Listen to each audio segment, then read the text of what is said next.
Hello, everyone. This is David Morris. I'm the publisher of Lake Drive Books, where we publish books that help you heal, grow, and discover. And I am delighted today to be joined by Lauren Cibene, who is the author of Tiger in a Lifeboat. I'm gonna forget the subtitle that we worked out on it already. It's got three D's in it. Can you help me out with Yes. that, Lauren? Yes. It's discovering India, deconstructing faith, and deciding to trust again. Discovering India, deconstructing faith, and deciding to trust again. Yeah, that's wonderful. How are you doing today, I'm Lauren? doing good. I'm doing good. I'm excited for spring. My flowers, my autumn bulbs are coming up, so I'm excited about that. Oh, very good. I'm here in Michigan and it's still snowing. So yeah, it's cold. But so tell me a little bit, and for those watching, tell us a little bit about who you are, what you do, what's your day like? What's your day job like? And how did you become a writer? Okay. So my day job is I write, but not like fun book stuff. I write nerdy marketing stuff. So this includes product packaging, Amazon page copy, the back of olive oil labels.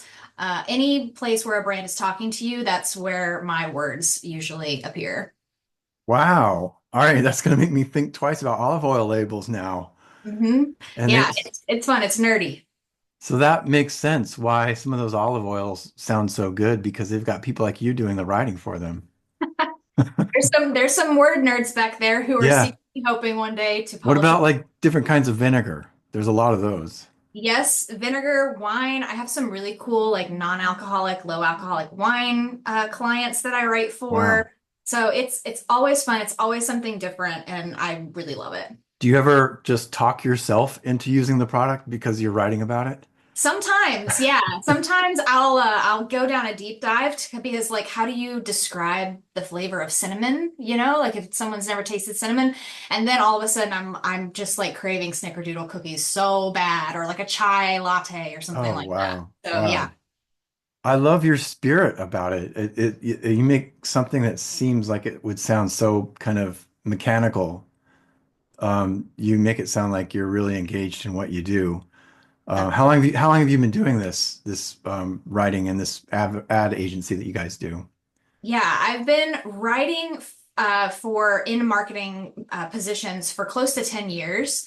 And I have been an owner of an agency and like a lead in a lead position for 3 years now. Okay, very cool. And so that's daytime. We all have our day jobs of one kind or another. Mhm. Um, but you also are doing something for yourself and for the people you know and love in terms of writing. Talk about your past with writing a little bit and you know how you work that into your life. Yeah. So in my mid 20s, late 20s, I decided that I wanted to write for a bigger purpose than selling wine. I wanted to write in a way that impacted people on a very deep level. So I would work 8 hours as a marketing writer, and then I would come home and I would put on a different writing cap and write for another 4 hours. Um, Hmm. and these were totally different topics. These were talking about doubt and faith evolution and things that I felt very strongly about, but there was no way for me to really process or connect with people over these topics at the time. Writing was really that outlet for me. And as it evolved, as I got older, I'm in my mid 30s now, it became a way that I could connect with people.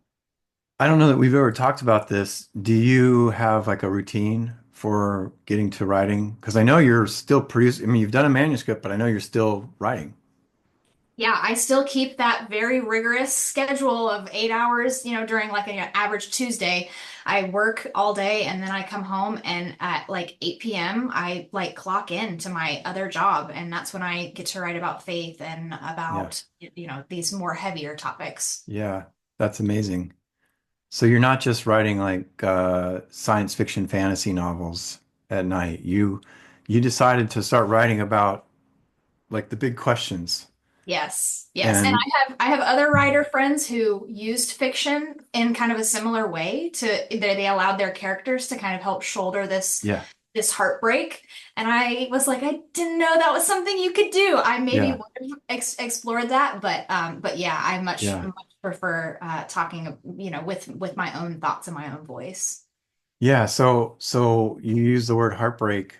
That's I mean you just kind of quickly are really talking about writing about existential type level things. Mhm. And I don't know how much of a level it is, but it's just like a thing, it's just like a part of our lives.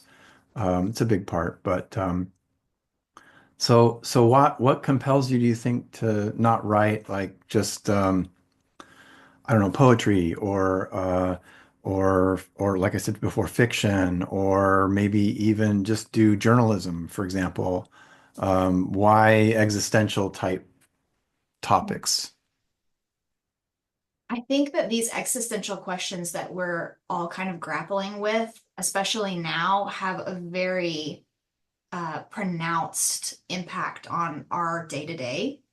I think that they're, I don't know, this is, I'm so uncomfortable doing stuff off the cuff, Yeah, I but put you on the spot on the big topic yeah, here. but yeah, I think that in wrestling with these questions, there's like an urgency that we feel right now, especially because they have impacts on how we vote and the people that we surround ourselves with and how we engage in social media. Like we're constantly being engaged and constantly asked of the world around us to have an opinion on things. And I think that we are reaching more than ever into the deep roots of, well, what do I believe about mankind and about God and about the Mhm. world? And like there's these deep questions that maybe before we weren't asked all day, every day, to reference. Does that make sense? Oh, it makes total sense. Absolutely. I mean, I would only just want to add to a lot of that, just that things have changed in sort of a technical matter with us being asked to have an opinion about everything. But I think what you're getting at is that there's just been a lot more. There's been a lot of change lately. The world has been restructuring itself, whether it's more globalism, the speed at which we're confronting things now, Mhm. um, our short-term memory, you know. Yeah, totally. Um, yeah, and what that means, it brings up, so we are all struggling with something pretty existential right now, more than we probably have been Mhm. in the past. I think that's very true. Mhm. So that writing meant that you ended up putting chapters together for a book. And I mean, the book itself actually covers a period of time. It is a memoir, in the true sense of the word. So you had sort of a beginning and an end to working on that, and now you're writing other things, and maybe you were writing other things before that. What sparked you to start wanting to tell a story about yourself? I think I think that the real spark for me, well, let me say, I wrote this book because I believe that post-evangelicals specifically, but people in general, but post-evangelicals are craving story. Like we crave story. Mhm. And specifically from people who have also found themselves on the outside of something that used to order their existence. It's a super scary place to be. And it gets easier, I think, when you realize that you're not alone. You're not the only one to have asked these questions. You're not the only one struggling to figure out what comes after that. So that was the spark. That was the why that really fueled me to begin putting this story on paper because I wanted to come alongside people and kind of let them know, nudge their shoulder and say, hey, I'm in this with you. You're not the only one. Right. Oh, that's so interesting the way you put that. We're kind of outside of the thing that used to help us order our lives. Hmm. That's very well put. Talk about what gets that book going for you? What do you think that story is about per se for you? Don't give everything away, no spoilers here, but talk about the book a little bit. What gets that story going? Yeah. So the story, the inciting incident really is I was a very broken individual. I was reeling from this traumatic event that had occurred in my life. I was struggling to kind of pull myself out of the PTSD, anxiety, depression fog that kind of was following me after that. And my husband, at one point, who is an insatiable traveler, he said, I just found this great deal. These tickets to India are half off, and there's this tour that's about to expire. This great deal. We have to go in like the next 3 weeks. Are you available? Like, can we do this? Yes. So yeah, so he that's his role so much in my life, is to like push me outside my comfort zone. But it, and there is backstory to this. Like, of course, I would not recommend that everybody who's struggling with these things just like throw everything to the wind and go to India. At a tender But moment. Yeah. Mhm. yeah, of course, there's definitely nuance and some specificity to the story, but I said yes in that moment. And the whole rest of the story is just a bunch of me saying yes over and over and over. And in the process, I relearn how to trust the divine and, the people that I come into contact with, and eventually even myself. Mhm. Mhm. What I remember about your book, reading it, is just there were more than a few moments, and they were big ones where you were facing something that just terrified you. Mhm. Whether it was a social interaction or food and being outside, or just even struggling with a health issue, I think, while you were away, or abroad. And I just was moved by how much you're like, you found your way through those fears. I mean, in that sense, the book is about something very basic to us all, that we all have these fears. And I don't think many of us really realize what we're fearing as we go throughout the day. Yeah. For you, those fears became more pointed, Mhm. especially as you traveled abroad. It kind of, here they all are on display for you. Mhm. Talk about that a little bit. Talk about the courage. Like, how do you describe the courage that you found in this experience? Great question. I think the interesting thing about becoming a more courageous person, that I found at least, is that it doesn't ever, like, you never feel it. You never feel like, oh, and now I'm a courageous person. You almost always feel that same electric fear. It's just this tiny little switch, and not tiny in that it's easy, but it's just this tiny change where you decide, I feel this right now, but I'm not going to allow this to call the shots for me. I'm going to Mm, feel this deeply. Like, I do feel this fear, and I'm going to still make a decision to keep moving forward, or to stand up, or to speak out, whatever it is that, mhm, courage is demanding of you in that moment. But mhm. that was a thing that I continue to relearn, that courage doesn't always feel like you've got it under control. Like, courage Yep. very often feels just like fear. I think I'm remembering a point where you wake up one morning and you're like, I really want to go home now. I just want to go home. It was like simple homesickness, on one hand, but you really wanted to go home. Yeah. Sounds like Yeah. a minor thing, but you really wanted to go home. No, I was thinking through the, like, I'm gonna get a taxi, I'm gonna go to the airport, I'm gonna get, like, I'm Yeah. planning, I'm going to go home now. Yeah. Yeah. Yeah. And there were reasons why, which we won't reveal at the moment, but there were reasons there. Mhm. Um, and I want to maybe just touch on one other topic, and that's a big one here, and you mentioned it already, is that word trust, trusting others, trusting the divine, trusting yourself. Yeah, that is a big one for so many of us. If you're outside of the things that ordered you, you don't know what to turn Mhm. to trust, or you may not have a network around you to helping you, understand what trust in others might look like, or even helping you understand that, hey, you're a good person, you can trust yourself. Mhm. Um, but you went to India, and you found that there in that world. What was it about India, would you say? Just as this is just one part of it for you, but what would you say about India that helped you learn about trust? Mm. India is such a different place from the America that I am familiar with. India is like I'm pretty well traveled and I've never experienced culture shock like I experienced in India. And so part of that, like even just if I was, not struggling with PTSD, if I was not struggling with depression and anxiety, I still once my feet hit the ground, that Indian soil, I would still be required to trust a great deal because it's just such a different place. Mhm.